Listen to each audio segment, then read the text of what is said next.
नमस्ते। आप सबका इस माइक्रोसॉफ्ट वर्ड की ट्रेनिंग में स्वागत है। आशा है अगले 10 दिन जो हम लोग साथ रहेंगे, आप लोग अच्छी तरह से माइक्रोसॉफ्ट वर्ड के बेसिक और एडवांस फीचर्स सीख पाएंगे। सीखने का सबसे अच्छा तरीका है प्रैक्टिस करना। तो जैसे कि मैंने पहले बताया कि आप लोगों को लैपटॉप या डेस्कटॉप यूज़ करके, साथ में यदि आपके पास माउस है तो बहुत बढ़िया होगा। उससे फिर आप अच्छी तरह से माइक्रोसॉफ्ट वर्ड सीख पाएंगे और इस कोर्स में आगे बढ़ जाएंगे। मुझे मालूम है कि आप लोगों को माइक्रोसॉफ्ट वर्ड थोड़ा बहुत आता है, आप इसको बहुत सालों से यूज़ कर रहे हैं, परंतु मैं फिर भी बेसिक्स से शुरू करूँगा, क्योंकि यदि हमारा बेसिक्स अच्छा रहे तो हम हमेशा ज़िंदगी भर आगे इसको भूल नहीं पाएंगे। तो पहले हमारे 2 या 3 लेसन्स जो हैं वो बेसिक्स के बारे में है, और एक बार आपका बेसिक्स क्लियर हो जाएगा तो फिर आप उसको प्रैक्टिस करेंगे, और प्रैक्टिस करने के बाद उसके साथ साथ आप धीरे धीरे एक्सपर्ट हो जाएंगे। मैं बहुत खुश होऊंगा कि यदि आप लोग मेरे से बहुत ज़्यादा आगे बढ़ जाएं, सीखें और इसका इस्तेमाल करें, और जब भी आप माइक्रोसॉफ्ट वर्ड यूज़ करें तो मेरी याद करें। यही मेरी आशा है और यही मेरी उम्मीद है आप लोगों के साथ। तो हमारा लेसन नंबर 1 है, यह बेसिक्स के बारे में किया जाएगा। इसमें हम लोग सीखेंगे कि किस तरह से एक नई फाइल खोली जाती है, किस तरह से एक एग्जिस्टिंग फाइल खोली जाती है, और हम किस तरह से फाइल को सेव करेंगे। मुझे मालूम है कि आप लोगों ने यह पहले किया होगा, क्योंकि वर्ड यहाँ पे जितने लोग आए हैं सब आते हैं, वो सब सीखे हुए होते हैं, परंतु धीरे धीरे आपको कुछ नई चीज़ें बताऊंगा। हाउ, यदि आपके पास माउस नहीं है तो किस तरह से एक फाइल में आप इस्तेमाल कर सकते हैं या काम कर सकते हैं सिर्फ कीबोर्ड से। मुझे आशा है यह एक नई चीज़ होगी आपके लिए। उसी तरह से इस वर्ड का, माइक्रोसॉफ्ट वर्ड का इंटरफेस क्या है उसके बारे में हम लोग सीखेंगे। जैसे रिबन है, उसको कैसे कोलैप्स करते हैं या फिर उसको फिर कैसे लेके आते हैं। स्टेटस बार जो होता है नीचे वो क्या होता है, रीड मोड वो क्या होता है, फोकस मोड, मैक्रोज और जूम किस तरह से हम लोग ये वर्ड इंटरफेस के थ्रू कर पाएंगे। सबसे पहले मैं शुरू करूंगा आपको किस तरह से नई फाइल खोलेंगे इसके बारे में बताने के लिए। मैंने मेरा कर्सर यहाँ ला के रखा, तो यह ओपन न्यू फाइल। हमें किसी भी चीज़ को वर्ड में करने के लिए कई तरीके होते हैं। एक तरीका होता है कि हम हमारा माउस यूज़ करें, जो कि सबसे अच्छा तरीका होता है। दूसरा तरीका होता है कि हम लोग टच स्क्रीन वाले कंप्यूटर यदि आपके पास है या लैपटॉप है, या कई बार फ़ोन में भी होता है, फ़ोन में भी आप टच स्क्रीन इस्तेमाल कर सकते हैं, तो वो दूसरा तरीका होता है। और फिर आपको माइक्रोसॉफ्ट वर्ड खुद दूसरे और तरीके बताता है, जिसको मैं आपको बताऊंगा जब हम उस जगह पे पहुंचेंगे। सबसे पहले नया फाइल खोलने के लिए सिंपल तरीका मैं माउस से बताऊंगा। यह जो टॉप का लेयर है इसको कहते हैं टैब्स। यहाँ पे कई तरह के टैब्स होते हैं, file, home, insert, draw, design वगैरह वगैरह वगैरह। हम इन सब के बारे में धीरे धीरे धीरे आगे सीखेंगे। इनको कहते हैं टैब्स। और ये सबसे जो ऊपर है इसको कहते हैं क्विक एक्शन टैब्स। तो यहाँ पे ऑटो सेव, ये फ्लॉपी टाइप बना हुआ है, ये सेव करने के लिए, यह रीडू करने के लिए, या अनडू करने के लिए। इस तरह से पूरे के पूरे इसमें यहाँ पे मेरा नाम बताया हुआ है, जिसको ये लाइसेंस किया हुआ है। आखिरी में ये जो बटन है, इस बटन से मोस्टली हम लोग क्लोज करने का काम करते हैं। और ये वाली जो बटन है, इससे हम रिबन को किस तरह से डिस्प्ले करें या ना करें, इसके ऑप्शंस यहाँ पे दिखाए जाते हैं। जैसे मैंने इसको प्रेस किया तो यह कुछ बोलता है कि हम ऑटो हाइड करें रिबन को, या टैब्स बताएं, या टैब्स और कमांड दोनों बताएं। इस तरह से हमने हमारा पहला लेसन शुरू किया रिबन्स के बारे में। हम इसके बारे में फिर से आगे जाएंगे। सबसे पहली चीज़ है फाइल किस तरह से खोली जाए।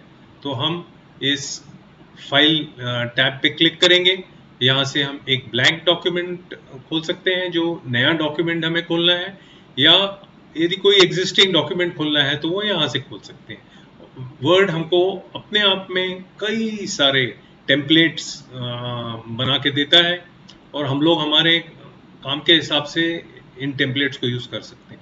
मैं आपको एक और नई चीज़ सिखाऊंगा कि आप किस तरह से आप खुद का टेम्पलेट भी बना सकते हैं, ताकि आप उस टेम्पलेट को बार बार यूज़ करें। जैसे स्कूल में आपके क्लास है, क्लास के बच्चे हैं, उनके नाम नंबर हैं, उनका आपने कंटेंट टेबल ऑफ कंटेंट बना दिया और फिर उस टेम्पलेट को हर बार आप भर सकते हैं अपने तरीके से। तो अभी हम एक ब्लैंक डॉक्यूमेंट, नया डॉक्यूमेंट कैसा खोलते हैं इसको सीखेंगे। तो इसके लिए मैंने इसको ब्लैंक डॉक्यूमेंट में क्लिक किया, सिंगल क्लिक किया और नया डॉक्यूमेंट ये खुल गया। अभी आप देखेंगे कि पुराना डॉक्यूमेंट मेरा पीछे चला गया और नया डॉक्यूमेंट सामने आ गया। तो इस तरह से एक नया डॉक्यूमेंट खोला जाता है। इस डॉक्यूमेंट में देखिए डॉक्यूमेंट नंबर 4 नाम दिया हुआ है। मैंने इसके पहले 3 डॉक्यूमेंट और खोले हुए हैं जिनको मैंने नाम नहीं दिया और सेव नहीं किया, इसलिए यह अभी मुझे डॉक्यूमेंट नंबर 4 बता रहा है। अभी दूसरा तरीका जो शॉर्टकट का है जिससे ये नया डॉक्यूमेंट खुलता है वो है कंट्रोल और एन। अभी मैं कंट्रोल और एन प्रेस कर रहा हूँ और देखिए कि एक और नया डॉक्यूमेंट खुल गया। इस नए डॉक्यूमेंट का नाम डॉक्यूमेंट नंबर 5 है। तो हमने अभी सीखा कि किस तरह से एक डॉक्यूमेंट को खोला जाता है और डॉक्यूमेंट को बंद करने के लिए हम यहाँ पे यह अभी इस समय यह क्रॉस बटन है, क्रॉस बटन को सिंगल क्लिक करेंगे तो यह डॉक्यूमेंट क्लोज हो जाएगा। अब आप सोच रहे होंगे इसने सेव करने के लिए नहीं पूछा। ये सेव करने के लिए इसलिए नहीं पूछा क्योंकि इसमें मैंने कुछ लिखा ही नहीं है। जैसे मैं इसको अभी लिखता हूँ ए क्लोज, मैंने यह लिख दिया। अब मैं इस डॉक्यूमेंट को जब इसी यहाँ से क्लोज करने के लिए जाऊंगा और मैंने इसको क्लोज किया तो देखिए यह पूछता है कि आप अपने फाइल में जो चेंजेस किए उसको सेव करना चाहते हैं और इसको किस जगह आप सेव करना चाहते हैं। तो अभी मैं हम लोग इसको कहाँ सेव करना चाहते हैं, तो मैं इसको मोर ऑप्शंस बोलूँगा। फिर ये मुझे और ऑप्शंस बताएगा मैं कहाँ सेव करना चाहता हूँ। तो जैसे ये माइक्रोसॉफ्ट वर्ड ट्यूटोरियल है, ये मेरा ट्रेनिंग के लिए बनाया हुआ स्पेशल फोल्डर है। ये मुझे यहाँ सेव करने के लिए मैं चाहता हूँ, तो जो ऊपर के नाम है उनको वहाँ पे मैंने प्रेस किया तो यह सेव हो गया। तो अब वो फाइल चले गई। अब देखिए हमने देखा कि किस तरह से एक नई फाइल खुली और किस तरह से एक फाइल को हम सेव कर सकते हैं। यदि फाइल को सेव करना है और उसको हम लोगों को क्लोज नहीं करना है तो इसके लिए कमांड है कंट्रोल एस। सो मैंने यदि कंट्रोल एस दबाया तो यह डॉक्यूमेंट देखिए ऊपर बताया उसने सेव टू दिस पीसी, इस तरह से यह पीसी पे सेव हो गया। और सिमिलरली ये इसको सेव करने के लिए मैं यह फाइल टैब में जाऊंगा और यह सेव बटन को क्लिक करूंगा तो यह डॉक्यूमेंट फिर से सेव कर दिया जाएगा। अब हम कोई एग्जिस्टिंग फाइल खोलना चाहते हैं तो उस एग्जिस्टिंग फाइल को खोलने के लिए हमें क्या करना है, अगेन फिर से मैं बताऊंगा दो। तो अभी हम लोग देखेंगे कि किस तरह से एक एग्जिस्टिंग फाइल को खोला जाता है। इसके लिए कमांड है कंट्रोल ओ और या यदि आपके पास माउस है तो इस फाइल कमांड को आप प्रेस करेंगे और फिर आप देखिए यहाँ पे आपको कौन सी फाइलें अभी आपने रिसेंटली खोली थी वो दिखाई जा रही हैं। और यदि आप इनमें से कोई फाइल खोलना चाहते हैं तो सिर्फ इसको सीधा प्रेस करेंगे। यदि आप इनमें से कोई नहीं खोलना चाहते हैं, कोई और फाइल खोलना चाहते हैं तो यह ओपन टैब को दबाएंगे। ओपन टैब बताने के साथ खोलने के साथ ये आपसे पूछेगा कि आप इनमें से कोई खोलना चाहते हो, नहीं खोलना चाहते हो। तो देखिए यहाँ एक ब्राउज बटन है और हम इस ब्राउज बटन को जैसे ही प्रेस करेंगे तो यह आपको कितनी सारी फाइलें यहाँ पे हैं, इनमें से कोई भी आप फाइल खोलना चाहते हैं वो खोल सकते हैं। तो जैसे अब मैं खोलूँगा, ये फिर से ये ट्यूटोरियल नहीं, ट्यूटोरियल टेम्पलेट कॉपी नहीं खोलता हूँ मैं, thanks for subscribing to this free course को खोलता हूँ। यह फाइल मैंने खोल दी और इस फाइल में मैंने आपको पहले ही बताया था कि आप किस तरह से तैयारी करके आएंगे। आपका माइक्रोसॉफ्ट वर्ड इंस्टॉल होना चाहिए, जूम की लिंक आपको भेज दी जाएगी, आप लैपटॉप यूज़ करके आइए। क्वेश्चन और आंसर सेशन के आखिरी में पूछे जाएंगे, हर डाउट क्लियर किया जाएगा।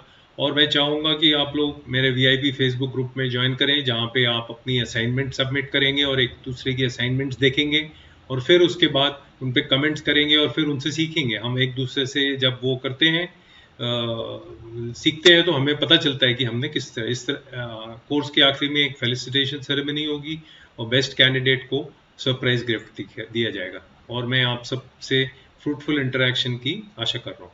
तो अभी हमने ये फाइल खोलने का तरीका देखा था। अब इसको हमने कोई चेंजेस नहीं करी, तो इसको हम बंद करना चाहते हैं तो मैं क्रॉस से बंद कर सकता हूं, या दूसरा ऑप्शन है कंट्रोल एंड डब्ल्यू। जब मैंने कंट्रोल और डब्ल्यू प्रेस किया तो ऑटोमेटिकली वह फाइल बंद हो गई, क्योंकि इसमें कोई चेंज नहीं किया था, इसलिए उसने मुझसे पूछा नहीं कि मुझे सेव करना है नहीं करना है। अब मैं आपको ये जो नई चीज बताने वाला हूँ, ये बहुत ही इंटरेस्टिंग चीज है। यदि आपके पास माउस नहीं है या आपका माउस खराब हो गया है और आप उसके बाद सिर्फ कीबोर्ड से काम करना चाहते हैं आपके इसमें, तो अपने कंप्यूटर में ऑल्ट बटन होता है, ऑल्ट बटन दबाइए। जैसे ही आपने ऑल्ट बटन दबाया, देखिए यहाँ पे कई सारे अक्षर आ गए, ये शॉर्टकट्स आ गए। ये आप कीबोर्ड से यूज करके, जैसे F प्रेस करेंगे तो F फाइल खुली जाएगी, H प्रेस करेंगे तो होम टैब के जो कमांड्स हैं वो आ जाएंगे। तो अब मैं आपको यहाँ पे H प्रेस करता हूँ। H प्रेस किया मैंने। H प्रेस करने के बाद देखिए कितने सारे अलग अलग अलग अलग अलग अलग कमांड आ गए। हम लोग इससे क्या करना चाहते हैं, क्या नहीं करना चाहते हैं, इससे सबसे कर सकते हैं। अभी मेरा कर्सर जिस भी जगह है उस जगह से यदि मैं इसको, ये देखिए, इसको हमने क्या किया, सेंटर अलाइन कर दिया इस टेबल से। और मैं आपको दूसरा तरीके से करके बताऊंगा। मैंने यह open a new file select किया है और इसके बाद मैंने ऑल्ट दबाया है। ऑल्ट दबाने के बाद अब मैं एच दबा रहा हूँ। एच दबाने के बाद देखिए इतने सारे मेरे पास ऑप्शंस आ गए। तो मैं यदि वन बटन दबाऊं तो ये वाला जो टेक्स्ट है बोल्ड हो जाएगा। देखिए ये टेक्स्ट बोल्ड हो गया। अब इस टेक्स्ट को मैं फिर से सेलेक्ट करता हूं, मैं ऑल्ट प्रेस करता हूं, फिर एच प्रेस करता हूं और अब इस टेक्स्ट को मैं इटैलिक्स में कन्वर्ट करना चाहता हूं। इटैलिक में टेक्स्ट कन्वर्ट करने के लिए मुझे दो प्रेस करना पड़ेगा। जैसे ही मैंने दो प्रेस किया, देखिए यह टेक्स्ट इटैलिक्स में आ गया। अब इसको फिर से मैं सेलेक्ट करता हूं, फिर मैं ऑल्ट बटन को दबाता हूं, एच प्रेस करता हूं, ये होम टैब में अब इस पर्टिकुलर सिलेक्शन को मैं बोल्ड निकालना चाहता हूं, तो इसके लिए मैं वन प्रेस करूंगा तो इसका बोल्ड निकल जाएगा। देखिए बोल्ड अभी बोल्ड नहीं रह गया। अभी फिर इस तरह से मुझे यदि इसका इटैलिक्स भी निकालना है तो मैंने एच प्रेस किया। इटैलिक्स निकालने के लिए मैं टू प्रेस करूंगा तो ये देखिए नॉर्मल डॉक्यूमेंट आ गया। यह इमरजेंसी में यूज करने के लिए बहुत अच्छी चीज है, परंतु यदि आप इसको नॉर्मल यूज करना चाहेंगे तो इसमें आपको थोड़ी सी तकलीफ हो सकती है। तो हमने ये बहुत ही इंटरेस्टिंग नई चीज सीखी है अभी। यदि आपके पास माउस नहीं है तो किस तरह से फाइल में नेविगेट किया जाता है। और रिबन के बारे में मैंने शुरू में भी बताया था। ये वाला जो पोर्शन है इसको रिबन कहते हैं। यदि आप रिबन को कोलैप्स करना चाहते हैं तो ये होम बटन जो है इसको दो बार प्रेस करें माउस से, तो यह ऑटोमेटिकली बंद हो जाएगा। देखिए बंद हो गया। और यदि इसको फिर खोलना है तो एक बार प्रेस करिए तो ये रिबन फिर से आ गया। दूसरा तरीका ये देखिए, यहाँ पे ये पिन बनाया हुआ है। यदि ये पिन का मतलब है कि मैंने ये इस रिबन को यहीं रखना चाहता हूँ, इसको मैं हिलाना चाहता हूँ, फुल समय यह रहे, इसलिए यह पिन है रिबन। तो अभी मैंने उसको फिर से प्रेस किया तो वो अनपिन हो गई। तो अभी इस रिबन को मैं बंद करना चाहता हूँ, इधर से भी कर सकता हूँ सिंगल क्लिक से। देखिए कोलैप्स द रिबन, ये कमांड आया, इसको मैंने क्लिक किया तो यह कोलैप्स हो गई ये रिबन। और इसी तरीके से अब मैं फिर से इस होम बटन को प्रेस करूंगा, एक बार प्रेस किया तो यह पिन के साथ आएगा तो ये यहीं पे रहेगी। है ना वेरी इंटरेस्टिंग चीज। इसके बाद स्टेटस बार, जो स्टेटस बार है ये आपका वर्ड डॉक्यूमेंट आपको नीचे आप देखिए यहाँ पे ये स्टेटस बार देता है। तो यह आपको कई सारी चीज़ें बताते हैं कि आपको इस डॉक्यूमेंट में कितने पेज हैं और आप किस पेज में हैं इस समय। इस डॉक्यूमेंट में कितने अभी तक आपने शब्द लिख दिए हैं और आप इसमें कितने शब्द की आपकी लिमिट है। कई बार हम लोग ऐसे लिखते हैं तो लिखा जाता है कि 500 वर्ड का ऐसे लिखिए, तो इस तरह से लिखने वाला आदमी अपने आप से पता कर सकता है कि कितने वर्ड्स हो गए। जैसे अभी मैं यहाँ पे वहाँ पे आप देखिए 1279 वर्ड्स है, मैं वर्ड जोड़ते जाऊंगा तो देखिए वो बढ़ते जा रहे हैं वहाँ पे। अभी कितने हो गए? 1280 शब्द हो गए। इसके बाद फिर मैं लिखूंगा तो अभी ये 1221 शब्द हो गए। अब मैं इसको डिलीट कर देता हूँ तो यह वापस 1279 वर्ड्स पे आ गया। तो इस तरह से यहाँ पे इंग्लिश, हिंदी, मराठी, आप मराठी भी लैंग्वेज इसमें डाउनलोड करके यूज़ कर सकते हैं, इंग्लिश भी यूज़ कर सकते हैं। तो इस तरह से ये बहुत ही इंटरेस्टिंग चीज़ है। और बाद में आप देखिए यहाँ पे हम रीड मोड में आ सकते हैं। रीड मोड में क्या होता है? रीड मोड में यदि आप डॉक्यूमेंट को एक साथ देख करके पढ़ना चाहते हैं, इसको आप एडिट नहीं कर सकते जब आप रीड मोड में हैं। देखिए यहाँ पे एरो है, इस एरो को प्रेस करेंगे तो अगला पेज आएगा, इस एरो को अगले प्रेस करेंगे तो अगला पेज आएगा। तो इस तरह से आप रीड मोड में जा सकते हैं ताकि आप जल्दी से जल्दी पढ़ सकें। इसमें एडिट नहीं कर सकते हैं, ये आप याद रखिए। फिर नॉर्मल जो मोड होता है हमारा वो प्रिंट मोड होता है। जैसे ये प्रिंट मोड है तो किस तरह से ये प्रिंट होगा ये आपको यहाँ पे दिखाई देगा। तो इसके आगे फिर हम इस डॉक्यूमेंट को जूम कर सकते हैं। देखिए यहाँ पे ये जूम कमांड है, ये 50% में रखा हुआ है। यदि मैं चाहूँ तो एक साथ बहुत सारे पन्ने देख सकता हूँ इसमें, कितनी भी जूम नीचे ले जा करके। या तो मैं सिर्फ एक पेज देख सकता हूँ या तो फिर मैं पेज के एकदम नज़दीक कहीं भी जा करके देख सकता हूँ। जब आप इस स्थिति में आएंगे तो जैसे नॉर्मल होता है, आप देखिए इससे आप इसको आगे पीछे कर सकते हैं और इस बार से आप इसको ऊपर नीचे कर सकते हैं। है ना बड़ी इंटरेस्टिंग चीज़। तो आपको जूम करने में भी तकलीफ नहीं होनी चाहिए। ये सब बेसिक्स हैं। यदि हमें ये सब बेसिक्स अच्छी तरह से आ गए तो हम कोई भी काम आगे अच्छे से कर सकते हैं। सो मुझे आशा है आपने यह आज का सेशन एंजॉय किया होगा और आप ये सब घर में जाके एक बार फिर से प्रैक्टिस करें और याद करने की कोशिश करें। इसके अलावा मैं आपको यहाँ पे थोड़ा कुछ होमवर्क देना चाहता हूँ। देखिए इस पेज में थोड़े शॉर्टकट्स हैं। यह शॉर्टकट्स आपको एक पीडीएफ फाइल के द्वारा मेल में भेजे जाएंगे आज। अब मैं आशा करूंगा कि आप लोग इनको प्रैक्टिस करेंगे और फिर इनको प्रैक्टिस करने के बाद कल जब आएंगे तब हम इनके बारे में भी सीखेंगे किस तरह से करना है, धीरे धीरे धीरे धीरे। और आपने जो भी कुछ सीखा, मैं आशा करूंगा कि आप आज जो फेसबुक का फ्री एजुकेशन ग्रुप है वहाँ पे जा कर के अपना नाम लिख के आपने क्या सीखा, आपकी ये जो डॉक्यूमेंट खोली जो भी कोई आपने, उसको आप अपलोड वहाँ पे करें और फिर डॉक्यूमेंट अपलोड करने के बाद उसके नीचे कमेंट लिखिए कि आपने आज के दिन क्या क्या चीज़ें नई सीखी। तो आपका बहुत बहुत धन्यवाद और मुझे आशा है कि आपने यह सेशन एंजॉय किया और मैं आपके असाइनमेंट्स के लिए इंतज़ार करूँगा। और कल हम फिर से अगले सेशन में फिर से मिलेंगे जहां हम नई चीज़ें और इस तरीके की सीख लेंगे। बहुत बहुत धन्यवाद। Thank you thank you thank you. Options हैं आप